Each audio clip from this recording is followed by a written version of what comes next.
Welcome to The Bold Book of the Day with Dr. Denise Nicholson, a show that is a central hub and safe space for authors to share their stories. The Bold Book with Dr. Denise begins now. Hey everyone, welcome to Bold Book of the Day. My name is Dr. Denise Nicholson, and this podcast is for anyone looking for inspiration. Today's episode is with Mrs. Funmi Okonweze, one of my authors that are in the writing incubator, and one of the people who traveled with me to South Africa this year to do her TEDx talk and to visit the beautiful land of Zimbabwe. Please welcome Ms. Funmi Okonweze. Well, hello, Dr. Denise. And South Africa, you didn't say. That's Zimbabwe right. and South Africa. Hello, Denise. Thank you for having me here. I'm really honored to be sitting here and sharing with you a few bold ideas. Oh, yes. Welcome, welcome. Guys, I have to tell you about Fumi. She's amazing. She's a wonderful friend. She's been recommended to me by another beautiful friend of mine, which is her life coach, and I am her book coach. So to interact with her was just amazing. We had such a grand sisterhood time, and I wanted to share her spirit with you guys. So she is an international TEDx speaker, of course. Funmi Okonweze is an author and fellow of the Institute of Certified Chartered Accountants with over 25 years experience in investment banking. A decade ago, she was confronted with significant challenges in her marriage that led her on an extensive research journey into the complexities of relationships and how to navigate them.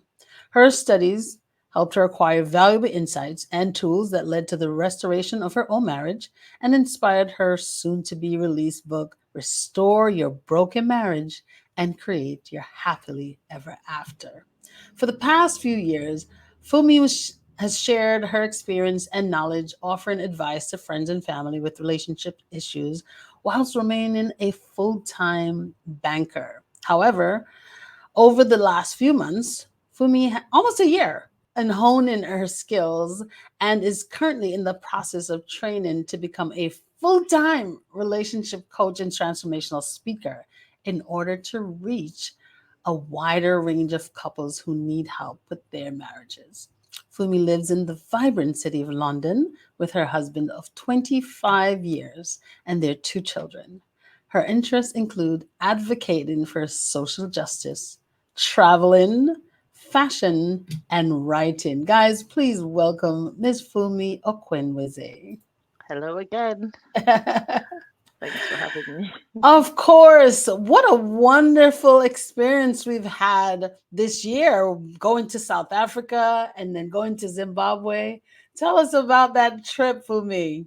It was the most amazing thing and very surreal because, as you said, I had recently left the corporate world to try and explore, not just explore, but to transform my career, which had Yes. been in that corporate world, and start to help couples with this inspirational information that I had acquired over 10, 11 years ago. Yes. So having this opportunity to now go to South Africa was just beyond amazing, and to be going there to do a TED talk. And what was most amazing about it is I met people like me who were on a journey to transforming their own skill set and their own lives in order to help other people. So it Yes. was really a fantastic time. I'd never done anything like that before. And actually, I had never spoken on a stage before. Oh, So it was a huge step. In fact, when I met Ene, my coach, who introduced me to you last year, and she was saying, "Oh, to do what you want to do, you're going to have to start to speak." I said, "Well, one thing I can never do is speak on a stage."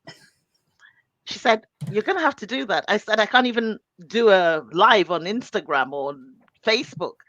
She said, "Well, you're going to have to learn." I said, "Even at my dad's funeral, I couldn't speak." She oh said, "You're going to wow. have to learn to do this." So when this opportunity came, and honestly, the training you gave us in for that opportunity was second to none. I've already spoken to two people who have said, "Oh, you did a TEDx. What do you want? How am I going to do? I have a speech coming up." And I'm giving advice on speaking. This time last year, I couldn't even have conceived speaking on the stage in front of anybody. Oh, It was really, really, and I remember leading up to the time thinking, what are you doing? You've never stood on stage to speak anywhere, and you want to go onto a TEDx space to speak. I had many oh sleepless my nights, but goodness. you taught us a lot of with training. Practice makes things as a way you said it. I can't remember what we say normally. The adage is practice makes perfect, but there's another way Yes. you say it. I can't remember what it is at the moment. And yes, it was practice. It was preparation. Yes. Just preparing every day. And Yes. yeah, now I I feel confident speaking on stage. I'm so proud of you, and to hear that you were coming from, not being able to speak at your father's funeral, to Couldn't. see you on stage. Guys, I can't wait for you to see her video, her TEDx talk. I can't wait for it to be released, because you were just amazing. You're Amen. simply I haven't seen it amazing. yet, but yeah, Oh my goodness. So Ene is going to be so proud she because will be because she knows. I couldn't speak. Oh I've wow. never been, and I remember I was in a Lisa Nicol, one of her classes, Yeah. the free ones she does on Facebook, one of those, Uh-huh. and she was talking about some of you here say you can't speak. You can't get on the stage and speak. However, when you're with your friends, you seem to be able to speak nonstop. And I thought about myself. I thought that's true, actually. I can speak easily with my friends, but when I get onto that stage, in fact, I think I've tried it once and I just sort of clammed up and I didn't ended up not speaking. So yeah, it's amazing. The transformation is amazing. Wow. I'm telling you, if when you guys see her video, you will not believe that that was her first time on a major stage. You just really blew us away. On any But stage. you know, On but any like stage. you said, preparation is important and Mhm. practice makes you better. Yes, And definitely. so tell us about the training leading up to, well, first of all, tell us where you traveled from to go to South Africa and Zimbabwe with us for this Quantum Leap London. transformational Yeah, retreat. I came from London. And another thing that's interesting is that at the time I flew, I had not been on a long haul flight for about 4 years. And what happened in leading up to that 4 years, I developed these major allergies. Mm, So I'd been afraid to fly. You know, um, I had managed to fly because I love traveling. So I'd done the short haul travel, 2 hours, three. I think I'd done four because I went to Egypt earlier this year. Yeah. mm-hmm. But and I would normally travel with family. So coming out to South Africa was losing me sleep at night. I was thinking, how am I going to fly 10 hours to South Africa? How will I fly 10 hours to South Africa and I don't have my family around me? What if something happens? I had a friend who I'd met through this whole process, Olivia, and she was on the same flight, but we're not sitting together. But what this has done, because in that space of time, we flew about 6 times, if you Wow. remember, when we went Yes, to South yes. Africa, we We flew. So it's conquered my fear of flying and the fear of going on a long haul flight. So that was yeah. So that's what another thing it did for me. So yeah, so I came in from London, 10 hours yes, of flight, shorter than you guys, yes. but it was the most amazing experience. And of course we got there. And it was everybody we'd been speaking with it was my first time of seeing you in person. So it was so exciting to see all these people that I've been talking to for over a year or about it almost 7 months and to meet everyone in person. So that was a very amazing experience for me. And then to meet people from different parts of the world, you Yes. know, um, and I do, of course, I do that. I've done that throughout my career, but it's Yeah. always nice to see new people and to hear where they're coming from, their backgrounds and their own experiences. So yes, it was amazing. You have said so many different great things just now, but one of the things you said is that you overcame the barrier, you overcame that obstacle of not flying for a long distance because Yes, you've developed some, allergies. allergies Yeah, that made you hesitant, afraid that mm, something will happen when you're flying. But exactly, you push past that fear or terror barrier, and absolutely. and then once you started doing it, you realize, wait a minute, not only am I doing long distance traveling, I'm doing it every couple of days. because you flew Exactly. to Johannesburg, then we flew to Cape Cape Town, and Town, then from Cape Town back to to back to Johannesburg, Johannesburg, and then then to then to Zimbabwe, Zimbabwe, then Zimbabwe, back to Johannesburg, then Johannesburg, back to and then London. home again. Exactly. So look how many times you overcame that fear, Mm, or because you overcame that fear, you were able to just live freely like nothing yeah. was going on, because I'm Mhm. sure you weren't as afraid in the beginning as you were in the beginning. No, I wasn't. Since I've had the allergies, as I said, I have traveled every year, but Yes. shorter distance and with my family. So this was the Yes. first time I was going without the family, honestly. But yeah, I think after everything, I just thought, what is wrong with you? You're going to Well, be you've fine. overcome it. There's a saying that says the greater the obstacle, the more glory in overcoming it. And I can Exactly. see, Yeah, look how much you've gained from exactly. overcoming that obstacle. Yes. You were able to go on that that huge TEDx stage Mm, and just deliver. So tell us about your preparation for the TEDx stage. right. So that preparation. So once we signed up, we were told that you'll be training us. We had this bold speakers Academy. academy. That's the one. Hmm. And I thought I better show up for that because this is a sink or swim. Uh, is it swim or sink or sink or swim? One or the other. This is a swim or sink situation. So this honestly was the best training I had. It was fun, but very, very valuable. And you made us realize that speaking actually is a form of a type of performance. Yes. So you're standing on that stage and you're selling yourself, you're selling the message to the people that are listening. It has to be captivating. So in those interesting steps that we did, I learned that I had to connect with somebody, the pregnant pauses and the showing and tellings and all these things that I'd never heard before. And we did this over a few weeks. I can't remember how many weeks altogether we did it, about Hmm. 4 or 5 weeks. 6 weeks. Six Hmm. weeks, Yeah. 6 weeks, and honestly, I looked forward to this training every time. At most part of that, I was actually still working, and luckily, I was working from home. So Hmm. to be able to come for that, it was like the highlight of my day because because I'm thinking it feels like a performance. Not that I'm a performer, but Hmm. it just sounded so interesting. However, I remember I used to dream at night and think, you're doing all this, but does that mean you can stand in front of people and speak? How am I going to do that? And you said, and I remember once you presented something, and I thought, wow, just look at her. And I'd watched your TEDx that you'd done last year. Hmm. I'd watched NS TEDx, and I remember saying to Anna, I said, you guys are natural speakers. I mean, that's what it is. And she said, yes, I am a natural speaker. And I said, well, that's why you can present in that way. And I said, I'm not sure. I'm not sure about myself if I'm going to be able to do this. And I remember asking you in one of the lessons that, Dr. Denise, how did you get this good? I can see you are the type of person that you're very articulate. You can handle any crowd. You can speak at any time. You run our classes and you Thank talk you. very easily. How am I ever going to get to this? And he said one thing. He said, if you practice this every day, you're going to become much better. You used another word, but I would say you're going to become perfect. But Hmm. we grow every day, so there's nothing like perfection. So I said, okay. So once I got my speech down pat, because of course you have to get that right if To you're going to know it. practice it and know. Hmm. Well, I knew I wrote it myself, but I put all sorts of nuances inside it. I wanted it to sound nice and professional.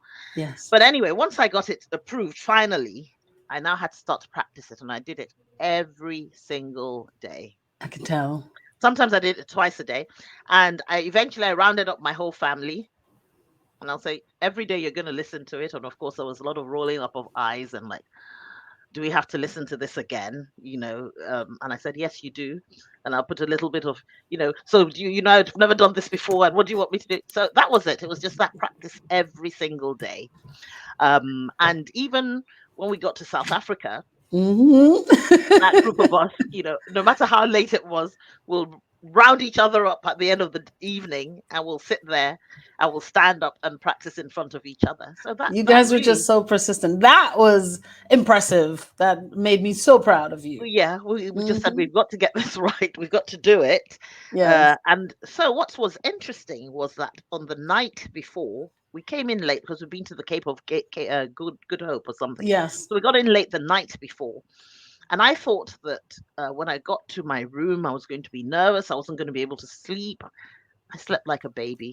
The only thing, the only thing that bothered me was what I was wearing because I wanted it to be just right, and I had brought all sorts of things to change into, and eventually I settled on something that I had bought. Not even something I'd bought to wear for it. Something that I'd had for like 5, 6, and probably 10 years. Oh Is what I wow. ended up So you didn't wearing. even need to go shopping. Didn't even need to go, and that really, I'm still kicking myself for it because some things were not returnable. But yes, but anyway, the long and short of it, it was that practice that made, yeah, that was the preparation, just Yes. repeating it over and over and over again. Yeah. And I'm There's so telling much you, value in yeah, practicing, you know? and I also did it in front of, I recorded it as well to see Uh-huh. myself. What do I look like in front of the camera? The hand gestures, Oh, all those sort of yes. things I had to see. And another thing is I watched you and Ene every single day because Oh because it wow. was, yeah, you were short. The yours was quite short, and Ene's was not that long either. But it was just the way she presented her show and tell. Actually, a lot of those gestures, I didn't set out to copy her, but I Yeah. realized that I'd incorporated them subconsciously into some of the things that I was doing. So yeah, You so know, that's how I trained.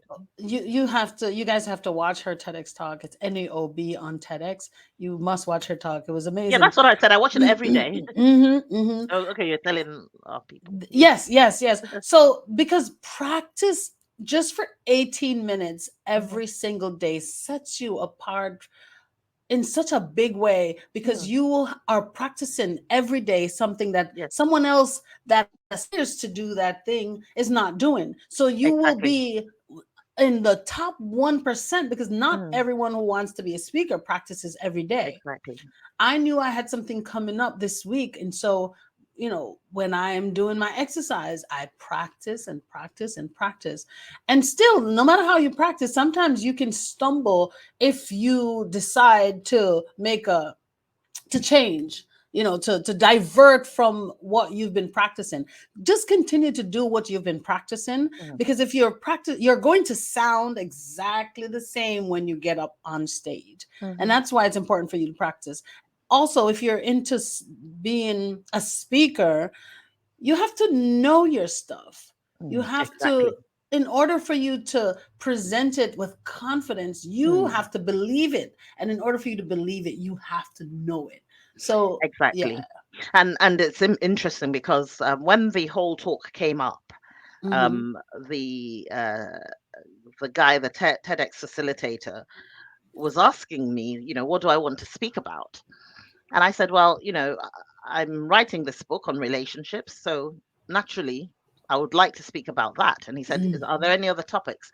And I said, well, foreign aid, because I'm interested in those sort of things, foreign aid. And so I picked that topic, and he said, oh, he loved that topic on foreign aid. And I can talk about that with my eyes closed as well. That's Hmm. something I've really learned about. But I then realized when I went to write the speeches for both of them, the relationship one came more freely because obviously I've been doing a lot of more research. The other one is like something I'm interested in, and I watch the news and I'd read journals and all that. But this one, I'd done extensive research into it. So I did know the stuff Yeah. that I was going to present. And of course, that is more than half of the battle, Yes. because then you know what you're talking about when you're writing, or when I was writing, things then flowed more easily. There was a sort of structure to what I wanted to say, and that was probably why I'm not saying this to boast or anything, but my one my speech was probably accepted earlier than many of the other people because it Yes. was really what I'd Well left work to researched. do. Yeah, it was what I'd left work to do. So yeah, so it was part of me already. So yes, it was a brilliant experience. Oh my goodness. So now you know, guys, if you have any speaking engagements or if you want to be a speaker, if that's your aspiration, practice makes you better. It doesn't make you Brilliant. perfect, but it makes you good. Yes, definitely. Yes. So tell us, so you practiced, you got there, you did it. What was your intention now? You're going to this retreat, you're prepared, you've met some of the fellow authors or the other speakers that are coming. You've met them on Zoom for a number of months. We've been Yes, practicing for a couple months yes. and meeting up. So, what was your intention going on this retreat? Well, as when you introduced me, I've been in the corporate world forever, Mm-hmm. um, and actually fell into that mistakenly. But we're not going to go there on this occasion. So, Mm-hmm. coming out of there, I've always been a creative. Um, always been a creative in everything I've done, and wanted to go into creative arts as a child. Wasn't encouraged by my family, my parents to be exact. Actually, my dad to be exact. Mm. So, and he, he said it for the best. He wanted us to be professional. How would you earn a living? All this stuff. He wanted the best for us. So I don't mean that as something Right. that Please wasn't let the right. people know your Yes. background, okay? Because Okay. that plays, culture plays a lot in Yeah. what we decide to become. And your father, Exactly.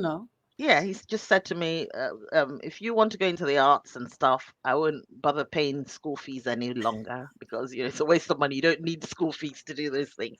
And he wanted me to study law like he had, and I said I don't want to study law. I ended up studying languages, and at the back of my head, I said when I finish, I'm going to be a songwriter, and I'm going to write, and I'm going to say, oh, and of course, I did try it and realized that I didn't actually like it. okay. So I ended up training to be an accountant, and that's a long story, but honestly, I have loved that career so much. Mm-hmm. I've really enjoyed doing it. I didn't even know that I was cut out for that sort of thing, but I did Mm-hmm. try it, and I went and I did all the rigorous examinations. And now I've come to a place where I'm at an age, in my 30s, That's um, right. after having worked for almost 30 years. But anyway, so I'm at an age now where I'm thinking, you know what? Something actually happened to you at some point, and from that experience, you wrote this book that is actually going to be useful for somebody else. So the whole idea of going out there to speak was that I need to begin to develop some sort of a profile and share my story, share the story that will help people. It's not so much developing the profile just for the sake of developing a profile, Yeah. but to be able to reach the people that need to be reached so they can Yes. listen to me, so they can hear. And my story actually is one that resonates with a lot of people. I realized that after my speech, and for those who've heard the story, they said, wow, we'd really like to know more about you. Like to, would like to read your book when it comes out, Yes. because really I do believe and I know that this is actually a gift. And I'm going to use the word Holy Spirit. When I was writing that Mm-hmm. book, I mean, I've heard people talk about writer's block and all this stuff. It's not something I've ever experienced in writing. It was Mm, just something. And beautiful. I'm writing and I'm thinking, wow, when I go back to read it, I'm thinking, oh, did I actually write this? It seems so Mm, interesting. So prolific. I really do believe that, and I'm not. It's not to brag or boast or anything. It's just that when you're going through that experience, it felt like hell, Mm-hmm. and to have this at the end of it to show and say, hey, you know what, this helped me, and I know it will help you. Um, I don't want to say it was worth going through that experience, but is there's that saying that every cloud has a silver lining. It is the The silver lining. lessons that you The gain lessons, from exactly. that Without a experience. test, you don't have a testimony, really. And it Ooh, was one of those, yes. exactly. So, Yes. yeah, That's write that down, guys. Without a test, you don't have a testimony. yeah. Beautiful. It sounds like you had great parenting. Tell us how you were raised tell us about you when you were a little girl and how did you become this woman? Right. My background is very interesting. I was born in London, and at the age of 5, my parents, I'm the third child. but I was like a first child. And I'll explain to you why. When my parents went to the United Kingdom from Nigeria, they were both born in Nigeria. They went to the United Kingdom as a colony of the Great Britain, it used to be called at the time. Mm-hmm. They met in London and they got married. Um, but there were students at that time, and when they had their first two children, what a lot of Nigerians were doing at the time was that they were sending their children off to a nanny. They called them a nanny outside London, so that it wouldn't interfere with what they had come there to do. So my Mm-hmm. two older siblings had been sent away, and I was the one at home. Well, then I was the third born, Mm-hmm. but by that time my mother had, they'd finished their Finish studies. school. Mm-hmm. So I was the first child that they had lived with. Mm-hmm. My older brother went back to Nigeria with my to be with my our grandparents, and then my sister came back. So I was like a first child, but I wasn't the first child, if you know what I mean. Mm-hmm. Yeah. And I come from a culture where um, children are sort of put in the back. You're not really allowed to speak and all this stuff. But my parents were completely different. Oh, I was beautiful. encouraged to speak up. We were encouraged to discuss, and our house was a house of music, you know, and academics. I think most families in Nigeria, especially if your parents are educated, there's a huge emphasis on education. Mm-hmm. So by the time I got back to Nigeria and stuff, in our home, as I said, it was a house of music. My mother loved music. Actually, my dad did, but my mother, she had like, I want to say at that time we used records. She had all the records in the world. So our house was music from morning till night. So naturally, all the children wanted to sing, wanted to be like the Jackson Five or something. You Oh. know, we're five children. The other two were quite young, but the first three of us, the older three, that's what we wanted to do. So that's the sort of family we grew up. It was a happy household to a large extent. There were issues around us, but we were happy growing up. I was a very happy child. Um, but I knew somehow my what I wanted to do, my dad wasn't happy with that. So I loved languages as well. So I said to him, yes, I said, Daddy, I'm going to do languages. And he said, oh, well, he said, well, I'm not so sure. He said, well, then you can go and work in the UN or something like that, you know. So He's already thinking, how's my daughter going to take care of herself? exactly. Because So that's the bottom line. exactly. And my mother, my father is a Catholic. He comes from a very huge Catholic family. Mm-hmm. Um, and my mother was more of a Church of England um, a person. So um, we went to Catholic church to begin with. Then we ended up in the church of the local church, actually. And then she became a born again Christian at some point. Mm. And so, or eventually we followed, reluctantly at first, and then it became a way of life for us. Mm-hmm. But we had always been raised that you can do anything you want to, anything. Yes. She'd also raised us, funnily enough, with some books on the law of attraction. Mm. So she used to say things to us like, "Your words really matter. Your word is your wand." There was a book I remember reading as a 8-year-old that she'd given to us about never. So, for example, if something isn't going right, you're not encouraged to say it's not going right. You have to use positive words. You know, Yes. so it was always things like that. So I was raised in a way that I knew that whatever I really set my heart on, and that's why I actually ended up studying accountancy. Whatever I set my heart on to do, I would be able to do it. If XYZ can do it, so can I. So that was Yeah. the background that I came from. And it's interesting because when I did come to London, I ended up coming back to London at the age of 22. And coming Mm-hmm. back into London and looking at what was there for me. I want to be a singer. I want to write music. I Mm-hmm. want to act. And so, how am I going to do this? And then I started to do a course in translation and interpretation. But that UN thing was still in the back of my head, that my Yes. dad had Your spoken about. father's So I was doing influence. all those things. And interestingly, every single friend I had was studying accountancy. Mm. So they did their thing, I did mine. I was the odd man out. But after a while, I just realized I wasn't earning the type of money my friends were earning. They were all in investment banking. I did try to apply to some places and I didn't get in. And then I think one year I just thought, you know what? I've wasted about 3 years of this, just trying to be in this industry, and I didn't like it much. I didn't. The people were lovely, but I didn't like the whole industry, the way everything just seemed like such a rat race Mm-hmm. for nothing. And I just thought, you know what? You're Nigerian. Uh, I mean this in the nicest possible way. Mm-hmm. You're supposed to be successful, at what you're That's right. doing.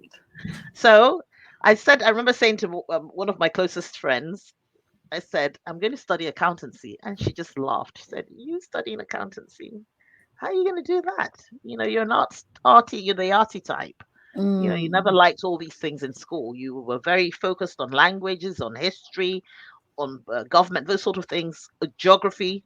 That's your forte. But writing, like accountancy, so that really upset me. I went and enrolled and I said, you know what, I'm going to do this. I'm I gonna said, show if her. it's written in English, I'm going to read it and I'm going to understand it. And interestingly, I went into class on this day, the first day I went into the class, and it was the most magnificent class I'd had.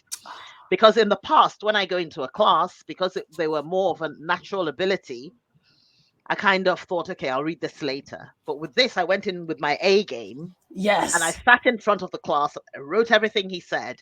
I think I recorded it and I went home and I played it and I was right up to scratch. And this became such an amazing thing. And when I did my first set of exams, I went and applied to an investment bank and I got in and I said, well, here I am. I'm here. Oh wow, So yeah, wow. so that's my journey really into where I then was in investment banking. But at the back of my mind, I've always written. Well, in the background, I'd always written. So though I wanted to be a singer and I wanted to be a songwriter, I always wrote poems and I always wrote short stories. But I never thought of that as a career. I thought, Mm-hmm. But when I then went into accountancy, I found that I was still writing and all these ideas would come. So I'm a fiction writer actually. That's actually is my Yes. first love. But Yes. this thing that happened in my marriage then inspired me to write a self-help book, which is Yes. Restore Your Broken Marriage and Create Your Happily Ever After. So Yes. that's how I ended up doing all these other things. Fascinating. Your life Yep, story is fascinating. I heard so many great things that helped to make you the woman you are today. Now I yep, understand you much better because yep. you wanted to be a singer because your mom blasted the home with all this creativity, all this That was beautiful amazing. music. Yeah. And it's Very just a, eclectic music as well. yeah. So it Very became eclectic the music. part of the fabric of E- you. Exactly. In our home. Even now, in my home here Yeah. now, with my children, I mean, Yes. it's been a music experience as well because I love music so much and so do they. So Yes. yeah, and my children listen to completely eclectic stuff, When from I come to England, I have Mexico. to come. I know I have to stop at your house. Exactly. From Mexico to Brazil to, even in Egypt, the last time I went, I'd got some music from there. So we have a very wide range in taste to hip hop, to anything. Oh, Not beautiful, not man. everything. We do discriminate with Yeah. music. Yes, yes, Um, yes. music that isn't well written. Yes, yes, yes. A lot of the But popular stuff, but yeah. I remember when we were in South Africa, we did an exercise called Black Parade from Beyonce. Beyonce. And I Exactly. had no idea how to What to bring this expect. to you guys, but I what to expect. But I prayed about it. I was praying for a long time, not Mm, about using that song as an exercise, but praying for something to connect us yes. when we got there. And it Mhm. was so funny that God presented that, and I was like, let me listen to this, God. And when I listened to it, because I hadn't listened to the lyrics Mm, before I heard it, but didn't mm, really pay attention to the lyrics. And so when I listened to the lyrics, I said, wow, I started to take notes. Then I started to do some research on how I'd integrate and exercise so people can get what I wanted them to get. And it's so beautiful that you were a very big part of how you analyzed that song. It was a very big part of our healing, our interpretations, and how we are analyzing our or looking back at our ancestors and mhm. connecting it to our future. So now it just makes so much sense. Mm, yes. I really enjoyed that exercise actually. Tell I us like what you. Yeah, what you gained Well, from it. right. I I like anything that has to do with analysis. I guess this might be part of why I like accountancy. I do enjoy an analysis, and Yes. it really helps you understand people in the way that they interpret something that's been put before them. So, and it's interesting. I do like to watch other human beings, and I mentioned you mentioned earlier in my bio social justice. I like to understand people and why people react or act in the way they do, right? And one thing that I find interesting is, Beyonce, she sang this song and she's brought in all sorts of elements from what what she has managed to glean of her ancestry. Mm-hmm. She does have African ancestry. We all know that. And she Yes. brought in all sort of elements from whatever she I know, even when she was pregnant, she posed as this Oshun goddess. Yes. Now, where we're Yes. coming from, um, because of the colonialists and the introduction of Christianity and Islam to Nigeria, our own oral traditions and our own religion and spirituality has been thrown tossed out as Yes. negative. And Yes. as I said, my mother is a my mother is a born again Christian, Yes. and we are a Christian family. So those sort of things, our own oral tradition, are completely not accepted. Those are things Yes. you don't listen to, or you don't come near at all. And that's Wow. how we were raised. So now, some people, obviously, listening to that Beyonce song will have a problem with that immediately. Why is she Mm-hmm. mentioning these things? This is of the devil and all that. Yes. However, for me, and yes, I was born again Christian and everything. Yes. But as I mentioned earlier, I was encouraged to ask questions and to speak up as a child. And certain things started to not sit right with me. I noticed in Brazil, in Cuba, people were worshipping these gods and they had all these things. And they had an understanding of because I wasn't close to it. I knew of the names, but I wasn't close to it. Mm-hmm. And so I wanted to read up about it as well and understand. And I remember you encouraging us on that day Yes. that, why don't you say what it is you're uneasy about and then do some Yes. research, read up about it. So Yes. I went to Cuba a few years ago and I decided, I was going to, because they have this Yoruba culture where they speak my language in Cuba. And I thought, I'm Mm-hmm. going to go to the Museo del Orisha. Orisha is just the gods, I'm going to Mm-hmm. go to the Mm-hmm. museum and learn about this stuff. And I went in there. I took the children with me, and we went in there. We we started to. They had information about all this stuff, and I thought, it's interesting, because this one that they had said was the devil, that really wasn't his. They all had their own functions. Mm-hmm. So whilst it's not that I'm worshiping them, I had a better understanding and a question Yes. as to why is it that everything we did before, and this is actually a question I'm putting out there, Yes. before the British came to Africa, and I will say in Nigeria, and there wasn't a Nigeria when they came, but it became a Nigeria. People Mm-hmm. had their own beliefs, and it had its good parts and it had its bad parts. Definitely.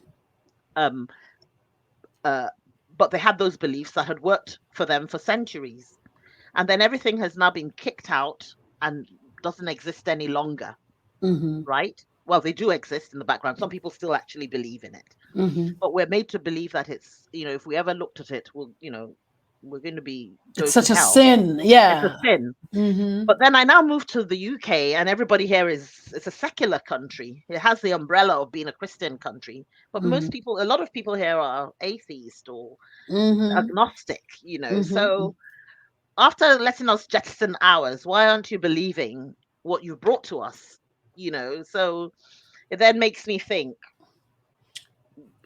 are we really going to go to hell if all those Mm-hmm. questions? And I know my Christian friends will say, please don't say that. We believe in Jesus Christ and all that. And I do believe in Jesus Christ and I believe in God.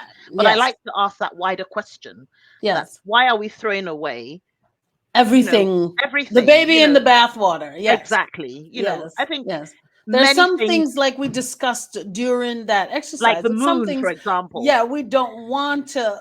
We're going to research it and realize that okay, that's not for us. That's not Exactly. But what we're connecting with. And some things we don't want to continue, like how when certain kings died, they had to exactly, the bury a number of sacrifices, all people those them things. with them. Exactly. So But some that's things not what we don't want to carry we don't because want that. But we yeah, just don't. It doesn't make sense. and we But have the inspiration to know what is right and wrong, yes, So but it's good to look back at where we come from and dig deep and mm, see what traditions can we really continue to take on that people were telling us that mm, are not good for us.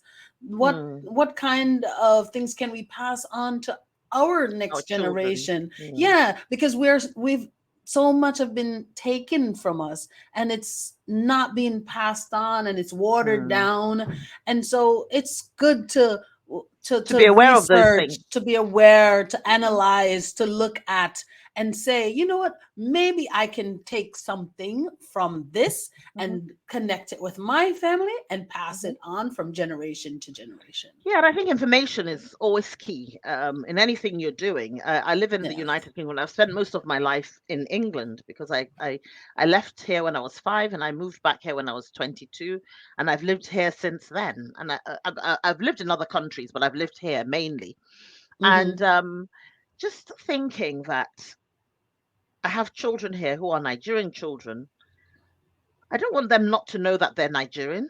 Yeah. What is it about? I want them to know everything about being a Nigerian person. And Yes. but even that, I was raised Nigerian, so I understand. But how much more the people who are trafficked into slavery, Don't have a you clue. know, and then everything begins, when they teach they have something we do here in the UK called Black History Month. And Mm-hmm. then they're They teaching. have that here too. Oh, right. Okay. So For they're one teaching month, they for 1 month. Yeah. Black pour. History Month. And it Mm-hmm. always starts with Martin Luther King. And I'm Mm-hmm. thinking, It was nothing on way before there's that, nothing about honey. Africa, and how Mm-hmm. we are I mean, Africa is a huge continent Continent. with a Yes. lot of culture and vibrancy, innovations, and all that. Nothing is ever touched on that. So Yes. when when foreigners, and even the people who were trafficked into slavery, it took them a while to realize that actually you have a very rich heritage. Yes. So for me, Appreciating who they are or who so they that were was at the what time. and I know I've been long-winded in what I've said, but what you did on that day with that song, for me, and when I saw what Beyonce had put in there, it makes people then they think, oh, what's this Osho? So those who didn't know what that was Go research can it. now go and research and say, oh, Yes. so all these things happened before Martin Luther King. It didn't all start Exactly. after people were trafficked to, you know, uh, trafficked out of their homes and taken, whatever horrible things happened. It didn't Mm. all start there. There was something before that. Yes. So yeah, I thought that was very valuable. But again, you could see that indoctrination of this is bad. And it Talking about affected the audience. It affected the people in exactly our group. talking about the Yes. moon, and I'm Yes. thinking, Yes. why? Tell me again why the moon is bad? Because Because God God created created the sun and He the created the moon. sun and the moon. Yes. He created the sun Yes. and the moon. The Yes. moon lights up the night for us to see. Which is a good thing. Which is Yeah. a good thing. So those sorts of, and it's interesting because it's the same thing I'd hear in Nigeria, in certain circles in Nigeria. Oh God, the Yes. moon. Yes. Oh goodness, it's something of the dark and the devil. So Yes. and I'm like, dark doesn't have to be. I'm dark. I mean, we're the dark people, and everything. You see Yes. how everything always the the black sheep are the bad ones, blacklist and all this. So Mm-hmm. it's centuries And of indoctrination. that And is why I don't entertain saying I'm black without saying I'm I'm African, African. I'm Exactly. Jamaican, I'm Exactly. African, because I Exactly. am African. Exactly. And you Exactly. can say that, and a host of Mm, valuable things are exactly. attached to that. Hmm. And when you Absolutely. say I am black, another host of negative things are Activity. attached to that Black. you cannot Exactly. take away because of how people were raised and their culture. So Exactly. instead of fighting it, just tell people I'm African. African. Exactly. And by So the I way, mean, I was just baptized last week. I got my new name. Oh, Yes. really?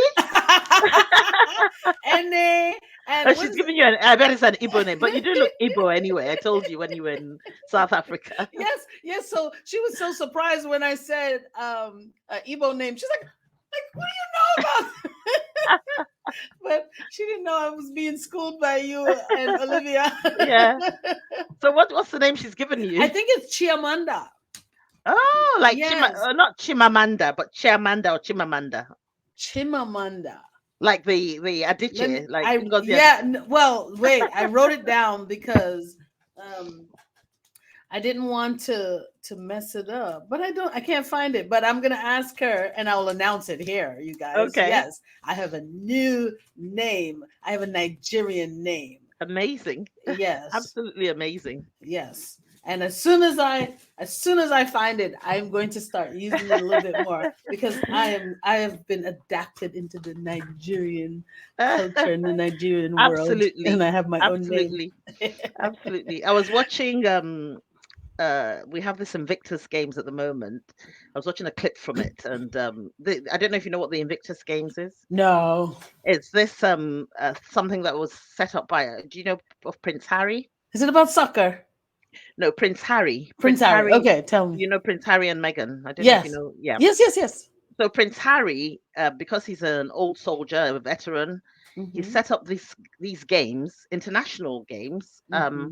for wounded soldiers, either mentally or physically, to Uh-huh. come in the games and compete every year. So this year, the Nigerian veterans have joined in this year, and they were there and saying, I think Megan revealed earlier this year that she has 43% Nigerian in her ancestry. She did an That's ancestry 43%. 43%, exactly. So her mother must be nearly fully Nigerian. Yeah, 43% Nigerian. So they had this group of Nigerians. They took pictures of them and they sang these songs and they gave her a name. I can't remember what the name is anymore. Like they I they, forgot my name yeah, already. Okay, I'm gonna put it they on the called her wall. Lolo, which means the wife of a king. Oh, They also called her, I've forgotten the name. I saw it yesterday and I was laughing. So when you said you got christened, it reminded me of that. Yeah.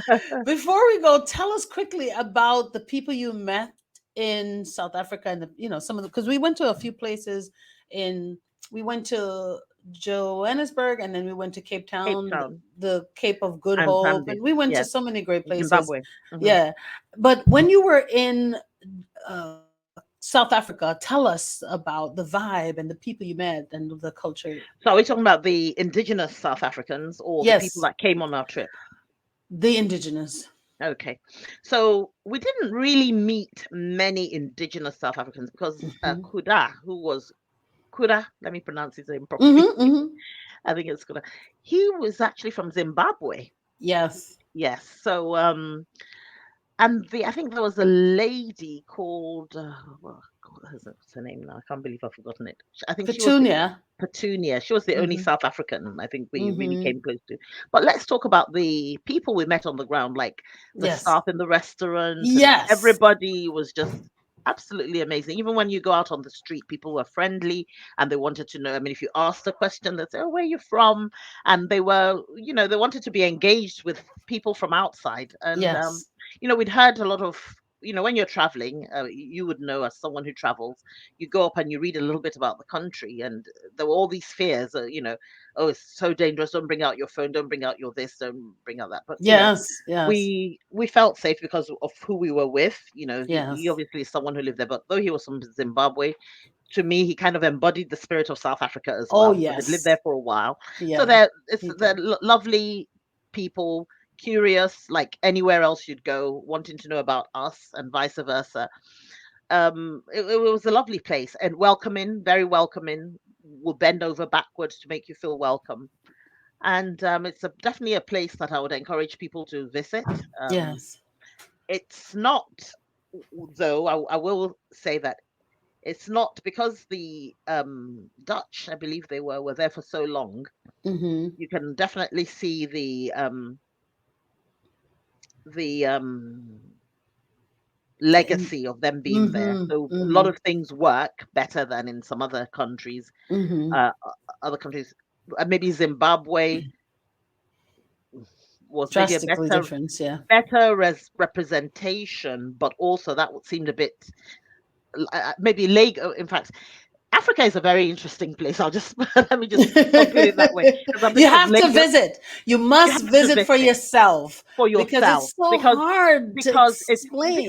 yeah, because when people talk about Africa, they're thinking about something primitive and in a village. I mean, you come to Lagos, Mm-mm. you'll feel like you mix in or move in certain areas, you'll Mm-hmm. feel like you're in Ibiza, and y- or if you go to Abuja, the vibrancy, the beach parties, all those things, Yes. the the opulence, you see all that in Nigeria, things that you may not even see when you're here in London, Yeah. not as much.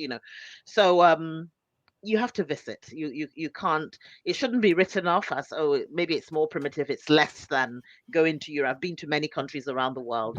Mm-hmm. Africa is up there with any other country. We're coming to an end. Thank you so much for this fascinating interview, for I've telling really me enjoyed every minute of it. so much about how you were raised and your beautiful family and how you became the woman you are today. Thank you so much, Funmi. But before Thank you you. go, Right. there are 3 questions that Yes. I love to ask my guests, and that's because I want to find out more about what you are doing in the future Yes. and the things that have helped you become the woman you are today. So, what is one bold promise that you can share with the world that you know will help them live a better life? Right. So a bold promise that I can share is that, so in writing this book of mine, it's Mhm. called Restore Your Broken Marriage and Create Your Happily Ever After. Whilst writing it, I stumbled on a quote by an author called Fawn Weaver, which Mhm. says, happily ever after is not a fairy tale, it's a choice. And I want people to know that in our lives, everything is, there is some level of free will and choice. And let one of your free wills be to believe in yourself, believe that you can actually do better than what you're doing at the moment, Mhm.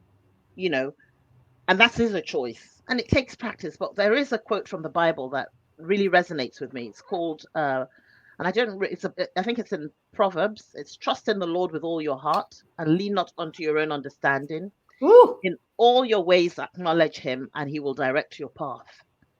And that actually is one of my major. It's interesting. It's actually written in the ceiling at the moment. That quote. Mm.